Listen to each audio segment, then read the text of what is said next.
Praise God. Hallelujah. Sama-sama po tayo umawit ng pambungad nating awitin para kay Lord. Sabi niya nga sa kanyang salita sa Matthew 18:20, "For where two or three gathered together in my name, there I am in the midst of them." So, dalawa o tatlong nagkakatipon-tipon sa pangalan ng ating Panginoon ay nandito siya sa ating kalagitnaan. Kaya salamat sa presensya ng Panginoon.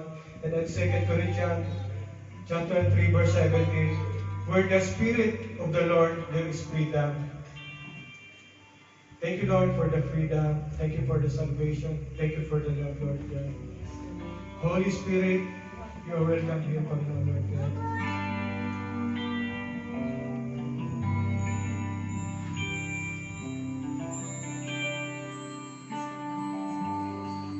There's nothing more that will ever come close. Nothing can compare. You're a living hope. Your presence, Lord. Tasted.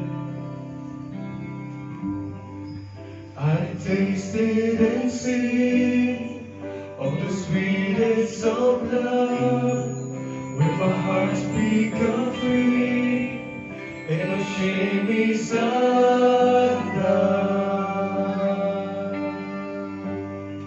Your presence, Lord.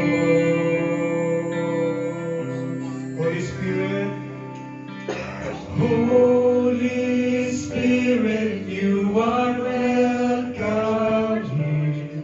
Come flood this place and fill the atmosphere. Your glory, that is what our hearts long for. To be overcome by your presence, Lord.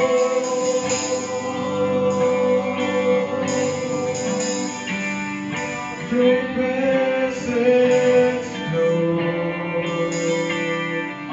Yes, Lord, hallelujah. There's nothing more. There's nothing more that will ever come close. Nothing can compare. You're a living hope. Your presence, Lord. And tasted.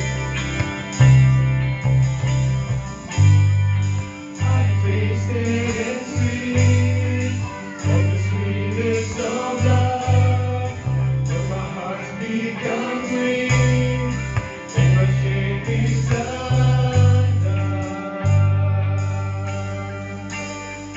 Your presence, Lord. Holy Spirit, you are welcome here, Lord.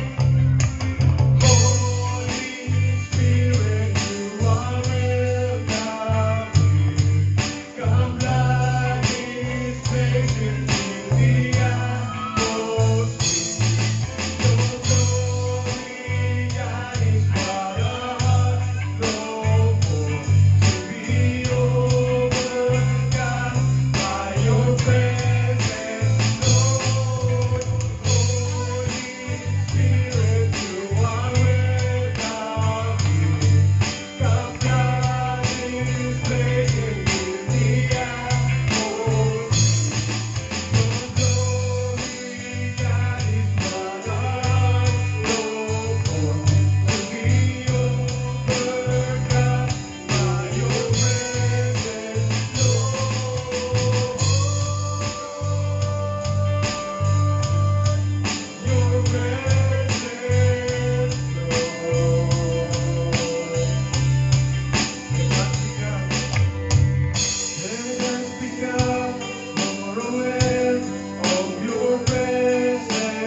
we are looking for, Panginoon Lord God. Hallelujah, Lord. We are truly thankful, Panginoon Lord God, for your goodness, Panginoon Lord God, in our life. You are a great God, O God. And we come into your presence humbly.